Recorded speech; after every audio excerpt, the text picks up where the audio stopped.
말씀을 듣기 전에 우리의 손을 가슴에 얹고 믿음으로 선포하기를 원합니다. 말씀이 나를 변화시킵니다. 아멘. 이 믿음의 선포와 같이 오늘 주신 이 말씀이 우리 가운데 진정한 기쁨을 회복케 하는 능력의 말씀이 되기를 간절히 축원합니다. 오늘 저는 여러분에게 큰 기쁨이 되는 좋은 소식을 들려드리려고 합니다. 먼저 가장 중요한 소식을 알려드리겠습니다. 오늘 예수님께서 태어나셨습니다. 할렐루야.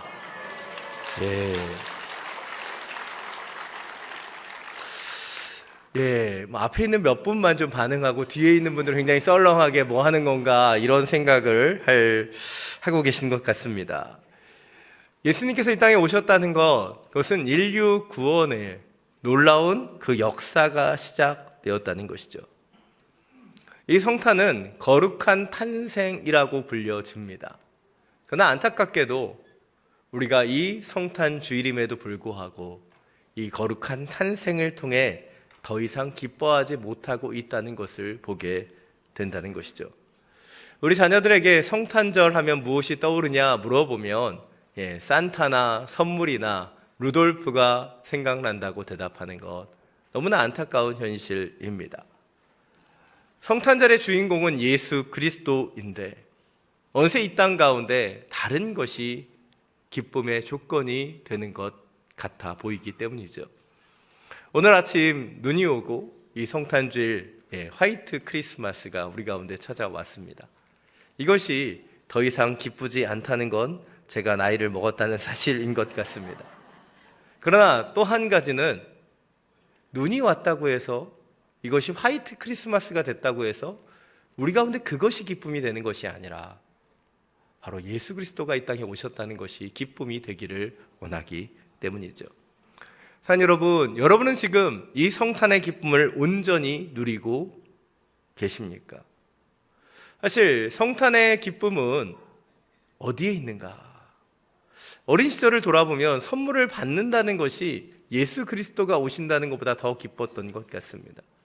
성탄절에 대한 여러 추억들을 돌아보면 새벽송을 돌고 간식을 먹고 그 하루 종일 놀았던 것이 더 기쁜 것이지, 예수 그리스도 그분의 오심에 대해서 주목하거나 그것을 기뻐하지 못했다는 사실들을 돌아보게 된다는 것이죠. 그러나 성탄이 우리 가운데 기쁨이 되는 것, 그것은 바로 이 땅의 구원자로 예수 그리스도께서 오신 것이 아니겠습니까? 오늘 말씀을 통해 다른 기쁨이 아닌 오직 예수 그리스도의 오심의 기쁨을 돌아볼 수 있는 이 시간이 되기를 간절히 원합니다. 오늘 보면 8절부터 11절 말씀입니다. 우리 다시 한번 함께 읽겠습니다. 한편 목자들은 바로 그 지역 들판에서 살며 밤에 양떼를 지키고 있었습니다. 주의 천사가 그들 앞에 나타나 주의 영광이 그들을 환하게 둘러 비치니 그들은 너무나 두려웠습니다. 천사가 말했습니다. 두려워하지 마라. 보아라. 내가 모든 백성에게 큰 기쁨이 될 좋은 소식을 너에게 알려준다. 오늘 구주이신 주 그리스도가 다윗의 동네에서 태어나셨다. 아멘. 오늘 천사들은 들판의 목자들에게 나타납니다. 그리고 그들에게 하나님의 영광을 비추니 이 베들레헴의 목자들은 두려워했습니다. 그러나 그들은 두려워했지만 천사들은 그들에게 기쁜 소식을 전하여 주지요. 바로 내가 모든 백성에게 큰 기쁨이 될 좋은 소식을 너에게 알려준다. 오늘 구주이신 주 그리스도가 다윗의 동네에서 태어나셨다. 아멘. 우리가 이미 너무나 잘 알고 있는 것, 바로 아기 예수가 이 성탄절에 태어나셨다는 거예요. 그리고 우리가 알고 있는 것처럼 이 소식은 당시 베들레헴에서 양을 치고 있었던 들판의 목자들에게 가장 먼저 전해졌습니다. 그렇다면 왜 아기 예수의 탄생의 소식은 베들레헴에서 들판에 있던 목자들에게 가장 먼저 전해졌던 것일까요? 여러분의 표정을 보니까 아무도 궁금해하시지 않지만 저는 오늘 이것을 중심으로 오늘 말씀을 풀어보기를 원합니다. 우리가 바라보는 베들레헴, 사실 제가 성지순례를 다녀오기 전까지는 이 베들레헴이 어떤 곳인지 잘 알지 못했습니다. 그리고 예전에는 그냥 방이 없다고 얘기했었던 여관 주인이 아유 그럼 마구간이라도 계실래요? 라고 해서 그 요셉과 마리아에게 마구간을 내어준 것처럼 생각했습니다. 아마 제가 어린 시절에 봤던 성극의 잘못된 영향은 아닐까 생각해 보게 된다는 것이죠. 그러나 예수님이 태어난 마구간은 우리가 생각하는 그런 곳이 아니었어요. 베들레헴에서 보았던 마구간은 동굴이었습니다. 그 동굴을 바로 동물들을 보호하는 장소로 사용했던 것이죠. 제가 베들레헴에 갔었을 때 예수탄생교회에서 찍어온 벽화사진 하나를 보여드리도록 하겠습니다. 이 사진을 보여주시면 동굴 안에 있는 것을 보실 수 있을 것입니다. 그리고 여러분 마리아와 요셉 뒤로 무엇이 보이십니까? 무엇이 보이시죠? 마을, 동네가 보여요.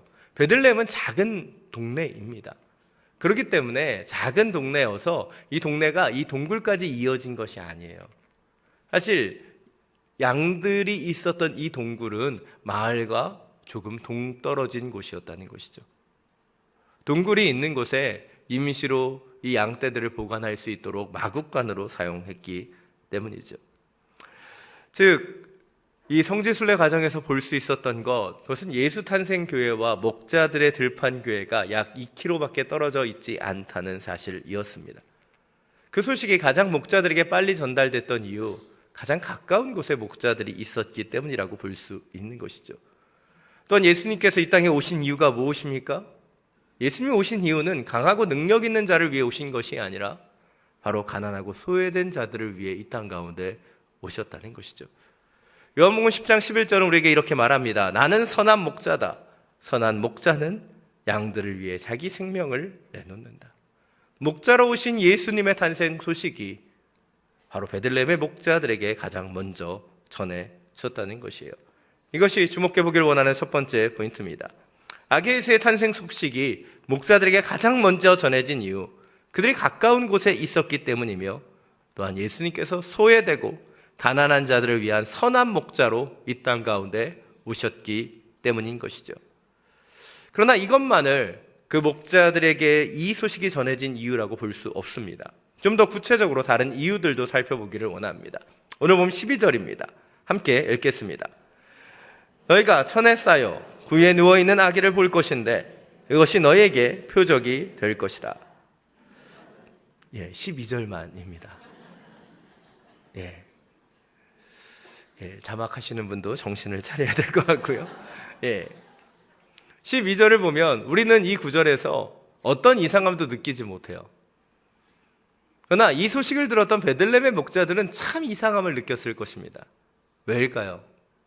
바로 아기가 구유에 누워 있는 것을 볼 것인데 그것이 표적이 될 것이라고 얘기했기 때문이죠. 구유가 무엇입니까? 구유는 가축들에게 주는 먹이를 주는 통이 구유이죠. 그렇게 그 가축들이 먹는 그 구유에 아기를 눕힌다는 것, 그것은 말이 되지 않는 거예요. 그런데 오늘 천사들이 전하여 준 소식은 이 땅의 구원자로 오신 그 아기가 오늘 태어났는데 그 아기가 낮고 천한 그 구유에 누워 있다는 것, 그것을 보게 되면 너희가 표적을 보게 될 것이다 라고 말하고 있다는 것이죠. 그리고 그 이야기를 들은 목자들은 어떻게 반응하고 있습니까? 오늘 보면 15절 16절입니다. 다시 한번 함께 읽겠습니다. 천사들이 떠나 하늘로 올라가자 목자들이 서로 말했습니다. 베들레헴으로 가서 주께서 우리에게 말씀하신 이 일이 정말 일어났는지 보자. 그래서 그들은 서둘러 가서 마리아와 요셉과 아기를 찾아냈습니다. 과연 아기는 구유에 누워 있었습니다. 뭐라고 얘기하고 있어요? 과연 진짜로 아기는 구유에 누워 있었다는 것이죠. 오늘 본문에서 천사들의 소식을 베들레헴의 목자들은 들었어요. 그리고 그 소식을 듣고 그들은 들판에 있었던 양떼를 내어버려 둔 채 그 표적을 얻기 위하여 베들레헴에 태어난 그 아기를 찾기 시작하고 요셉과 마리아와 그 아기를 보고 그 구유에 누워있는 그 아기를 통해 표적을 얻게 되었다는 거예요. 바로 그들이 천사들의 소식에 반응했고, 그리고 베들레헴에서 그 아기를 찾아 만나게 되었다는 것입니다. 이것이 우리가 두 번째로 주목해 보기를 원하는 포인트입니다. 아기 예수의 탄생의 소식이 목자들에게 가장 먼저 전해진 이유, 그것은 목자들이 이 소식에 믿음으로 반응해서 가장 먼저 달려갔기 때문이에요. 가장 먼저 달려갈 수 있는 사람이었기 때문에 이 소식이 그들에게 가장 먼저 전해졌다는 것이죠. 웩스 루케이드 목사님의 책을 보면 이 목자들에게 가장 먼저 그 소식이 전해진 이유를 이렇게 설명합니다. 만약 바리새인들에게 알려졌다면 그들은 주석을 펴놓고 세미나를 시작하느라 시간을 허비했을 것이고, 정치가들에게 먼저 알려주었다면 그들은 주변에 누가 본 사람이 없는지 살펴보느라 시간을 허비했을 것이고, 기업가에게 먼저 알려주었다면 자신의 일정을 살펴보느라 시간을 허비할 것이기 때문이다. 그래서 가장 먼저 반응하며 가장 먼저 경배할 수 있는 목자들에게 그 소식이 가장 먼저 알려졌다. 노르트담 대학의 캐세이 교수는 이 생각을 더 확장해서 그의 책에서 이렇게 이야기합니다. 베들레헴에서 편하게 잠을 자던 사람에게도, 사업자에게도, 기업인에게도, 바리새인에게도, 여관 주인에게도, 로마의 관료들에게도 그 소식이 전달되었을 것이다. 이것을 밑바탕해주는 근거가 무엇입니까? 바로 동방의 박사들에게도 그 소식이 전해졌다는 것이죠. 그런데 그 소식을 수많은 사람들이 들었지만 그 사람들은 이상한 꿈을 꾼 것이나 잘못된 것을 보았다고 생각하고 반응하지 않았다는 거예요.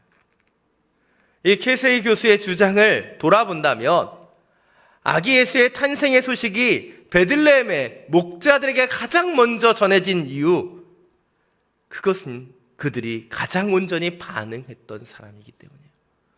사실 많은 사람들에게 전해졌지만 가장 먼저 반응했던 사람들이 바로 베들레헴의 목자였다는 것이죠. 자, 여러분, 오늘 우리는 이 성탄주일 아기 예수의 탄생의 소식이 선포되는 것을 듣고 있습니다. 그러나 중요한 것은 이 소식이 선포되는 것이 아니라 그 소식에 반응하는 것이죠. 그리고 경배하며 이 큰 기쁨의 좋은 소식이 내 안에 들어오는 것이고, 그것으로 인하여 우리가 함께 즐거워하고 기뻐할 수 있는 것입니다. 성탄에 우리를 기쁘게 하는 다른 모든 우선순위들을 내려놓고 아기 예수의 오심에 기쁜 소식에 온전히 반응할 수 있는 저와 여러분이 되시기를 간절히 축원합니다. 오늘 13절 14절 말씀 함께 읽겠습니다. 갑자기 그 천사와 함께 하늘의 군대가 큰 무리를 이루며 나타나 하나님을 찬양하며 말했습니다. 지극히 높은 곳에서는 하나님께 영광이요 땅에서는 하나님의 은총을 입은 사람들에게 평화로다. 아멘. 오늘 말씀에는 천사들의 찬양이 나타납니다. 아기 예수의 탄생의 소식을 목자들에게 전하여 준 천사들은 하늘의 군대와 무리를 이루어 하나님을 찬양하죠. 지극히 높은 곳에서는 하나님께 영광이요 땅에서는 하나님의 은총을 입은 사람들에게 평화로다. 우리에게 너무나 잘 알려져 있는 성탄의 찬양입니다. 그러나 우리가 더 주목해서 보아야 되는 것은 이 천군 천사들의 찬양이 아니라 그 찬양을 듣고 베들레헴에 그 아기 예수를 찾았던 목자들의 찬양이에요. 오늘 20절 말씀 우리 마지막으로 함께 읽겠습니다. 목자들은 자기들이 보고 들은 모든 것에 대해 하나님께 영광을 돌리고 찬양하며 돌아갔습니다. 그들이 듣고 본 모든 일대로 이루어진 것입니다. 아멘. 오늘 천사들과 그 하늘의 군대의 찬양을 들었던 목자들은 자신들이 그 아기 예수를 보고 아기 예수를 통해 표적을 얻은 이후에 하늘의 영광과 땅의 평화를 그들도 찬양했다는 것이에요. 이것이 마지막 세 번째 포인트입니다.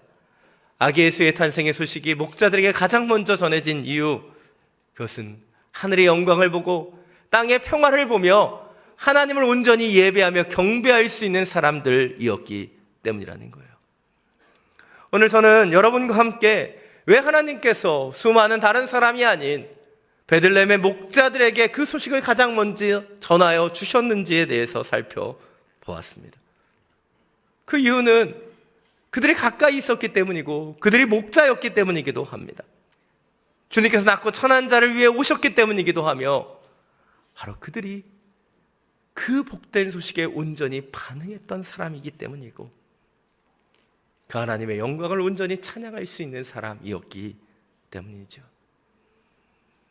저는 오늘 설교를 시작하며 여러분에게 드렸던 첫 번째 질문으로 돌아가기를 원합니다.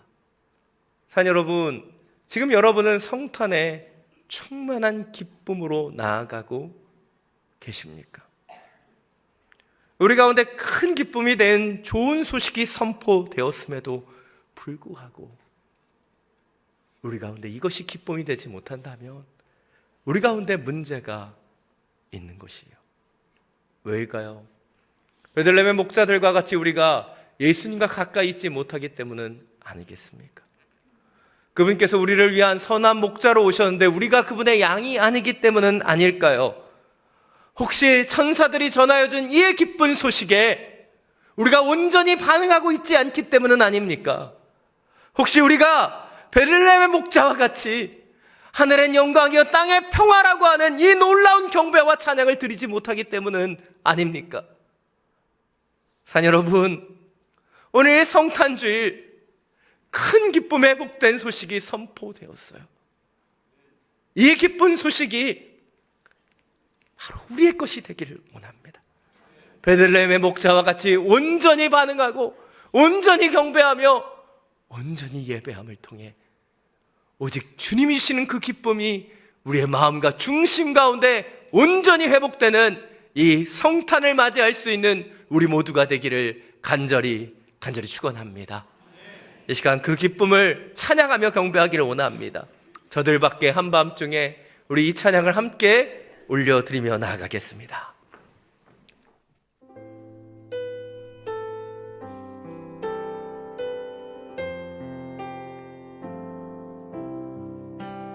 저들 밖에 한밤중에 양틈에 자던 목자들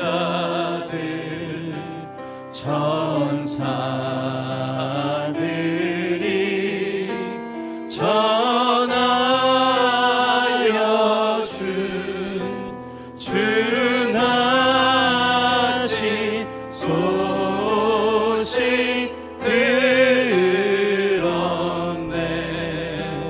노엘 노엘 노엘 노엘 이스라엘 왕이 나셨네. 저 동방의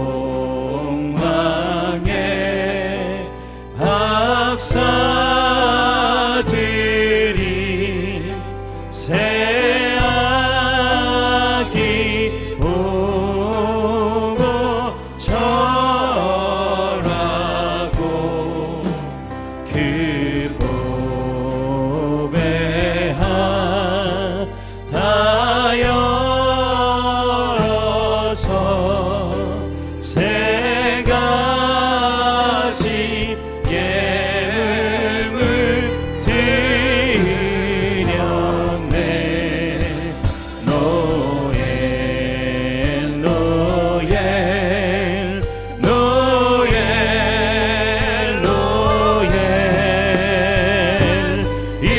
이스라엘 왕이 우리 같이 함께 나셨네. 찬양합니다. 노엘 노엘 노엘 노엘 이스라엘 왕이 나셨네. 노엘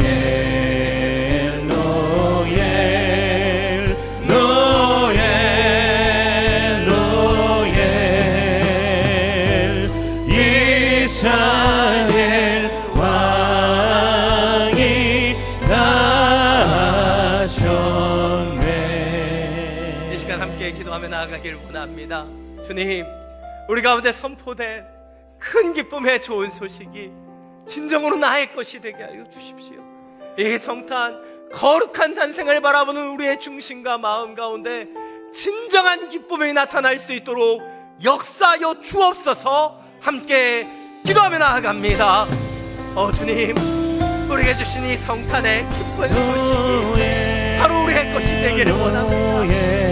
왕인하신 구원자로 오신 주 예수 그리스도를 바라보며 경배하며 찬양하기를 원합니다. 주님, 그 기쁜 소식에 반응하는 자, 그 기쁜 소식으로 경배하는 자, 하늘의 영광이요 땅에는 기뻐하는 자들에게 주신 그 평화로우신 예수, 그를 기뻐하며 경배하며 찬양하며 예배하는 주님 구별된 하나님의 자녀로 주여 나아가게 하여 주옵소서. 세상이 이야기하는 성탄의 나를 즐거워하게 하는 오직 예수 주님의 오신 그 기쁜 소식으로 인하여 즐거워하며 기뻐하는 진정한 예배자로 이 성탄을 맞이할 수 있도록 주여 말씀하시고 역사하여 주옵소서.